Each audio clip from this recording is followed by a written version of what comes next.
Hi guys, it's Jessica Bryson. Welcome back to my channel. I'm so excited to have you today. I just wanted to follow up on the video that I did last week on forgiveness. I actually got a lot of positive feedback, and it was so amazing because I think that a lot of people were like, I totally get what you're saying, but how do I do it? How do I get to this point of forgiveness? And I just wanted to drop you a quick note and talk about how do you do that? How do you forgive? How do you let it go? Really making it tangible and practical, so that you can kind of take it away and say, I know exactly what I need to do to fix this and to get more peace and to let this go. First and foremost, we have to know that, the Bible says, vengeance are mine, saith the Lord. And what that means is that when people do things to us, it's not our job to get even with them. It's God's job to judge them and to do whatever he's going to do with them. That's not your concern. That's not your job. It's not for you to think about. That's between them and God. Okay? So that's the first thing you have to realize is you have to let it go from the beginning. It has nothing to do with you. It has to do with their relationship with God. And that leads to the first practical step of how do I forgive?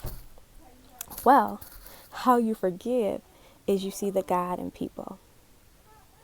You realize that everyone on God's green earth is on a journey, and you don't take things so personally. People do things to us and we're like, how in the world could they do this to me? How could they do this to me? I can't believe they said this to me. I can't believe it. But really, when you think about it, hurt people hurt people, right? Hurt people. And so usually if someone has the audacity to hurt you, they have some hurt. They have some hurt.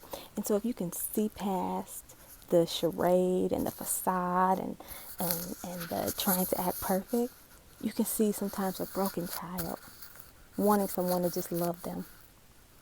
So see the God in them. See that broken person. When someone is, driving past you, angrily on the highway, don't be like, oh, how could they cut me off? It's not personal, boo. They don't know you. That's because they're acting that way because there's a broken relationship with God. That's between them and God. You just happen to be in the middle of it. So when people do things to us, they steal from us. They talk about us. There was nothing, it wasn't you. This is totally about them and their relationship with God or the lack thereof. So you got to see people for who they truly are. I had an incident where I felt someone was coming at me just from all sorts of sides. And I was like, why is this person coming at me like this? But I knew that I couldn't take it personal. And so once you identify, step one, I'm going to be determined to see that little broken child inside that person. I'm going to be determined to see that hurt. I'm going to be determined to see the God in that person because I know that this person is still valuable and they're still loving and they're still kind, even if they're covering up with all of their hatred and anger. Even if they don't see the God in them, I'm going to see the God in them. So I had someone who I was like, what? Why are they treating me this way? I mean, I haven't given them any reason to. And I really feel like things were misunderstanding.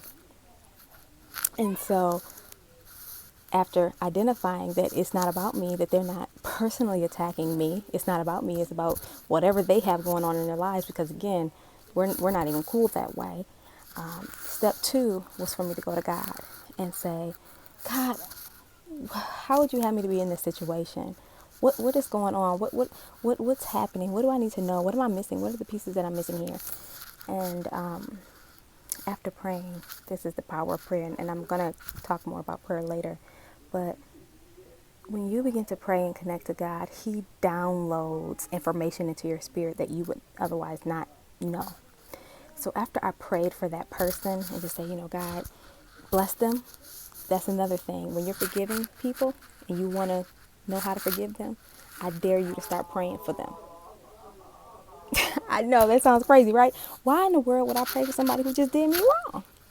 I double dog dare you to start praying for them, because God will expose things to you that will help you to see the broken child on the inside.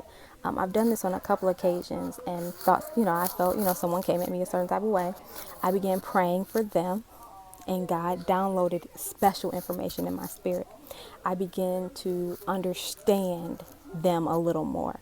In particular, the one time that happened, I began to pray for the person, and maybe a week or two later, I learned that the lady that I felt was being rude to me had just lost her mother. And God knew that was the information that I needed to know, to understand. Wow, she wasn't being mean to me or rude to me because she wanted to be mean or rude to me. She was grieving. She's mourning. She's dealing with the loss of a parent. And I just happened to be in the way. I just happened to be in the way that day, right? On another occasion that this happened, that I, identified that someone was coming at me the wrong way, and I began to pray for them. God showed me that person is dealing with the issue of control.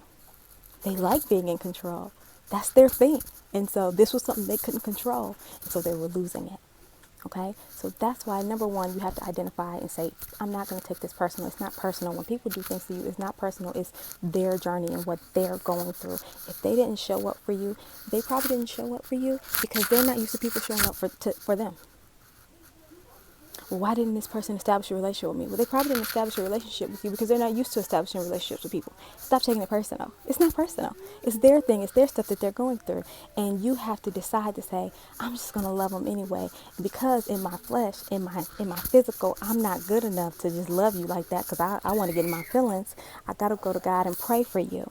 And as I begin to pray for you, God exposes information to me to make me more compassionate towards you, to say, oh, I never realized that, this person really struggles with this, and that's why they treated me that way. Okay? And again, because we're not that good in our own flesh and desires, after you identify, after you pray, I said last week, you've got to get a gratitude journal because it's going to take some repetition. It's going to take you saying over and over and over and over and over again, God, help me forgive this person. God, help me let this go. God, help me to surrender this to you. And that's the final step. How do you forgive? You surrender. You surrender. You say, God, I trust you to handle this. I trust you to right all wrongs. I trust you to help me through this. That's how you forgive. You forgive by letting go. And when you let go, you give it to him. And you say, God, I trust you to do whatever you need to do in this situation. And it's not by one prayer. You might have to pray several. It might be years of prayer. There might be hundreds of sheets of letters that you write. But eventually, if you do the work, you will forgive. You absolutely will forgive. Because you cannot seek God and not get peace. Whatever the outcome is, whether the relationship is reconciled, whether it's healed or whether it's not, you're going to have peace. And peace comes by going to peace. And peace is God. So that's it. That's all I have today. I just wanted to piggyback off of what I talked about last week. First, how do you forgive? Don't take it personal. It's not personal. A lot of times you were just in the way at the time. And it was really about whatever that person was dealing with between them and God. And you just happen to be in the middle of it. So don't take it personal. And begin to identify that little broken child in people and say, this person doesn't know how to love because they've never been loved. This person doesn't know how to be a good friend because they've never had anyone be loyal to them. This person doesn't know how to forgive because they've never forgiven others. But we know that the Word of God says that when you judge, you are judged. So a part of forgiveness is I don't want to be judged. I know I'm going to miss the mark sometimes. I'm not going to always get it right. So I don't want to be judged. So I'm going to forgive others and I'm not going to judge them. So identify that little child and be determined to see the God in people, even if they do not see it in themselves. You see people and you say, you know what? Oh my gosh, you say to yourself or to that person, they're so beautiful. They're so gorgeous. They're so wonderfully made. And they may not realize it. And because they don't realize it, they're acting out. So be determined to see that little seed in them and go to God and say, I'm going to surrender this to you, Father. Tell me what to say. Tell me how to be. Tell me what to do. Tell me where to go. Okay? And then once you do that, write your letters. Write your letters. And you do the praying. You do the writing. over and over and over and over again until you get peace. Until you get peace. Because remember, forgiveness is not about them. Forgiveness is about you. As you are backed up and clogged up, you are blocking your blessings. God cannot release all that He has for you if you are not operating in His love. And unforgiveness is the opposite of love. So in order to receive everything that God has for you, you have to be open. You can't be, there can't be any blocks, because God is love and He can't operate in mess and confusion. So remember that. Forgiveness is not about them. This is all about you. So I hope you enjoyed this video. I'm Jessica Bryson. As always, like, comment, subscribe, and share. I hope to see you back next week. And please let me know how you're enjoying these videos. And until next time, take care, love.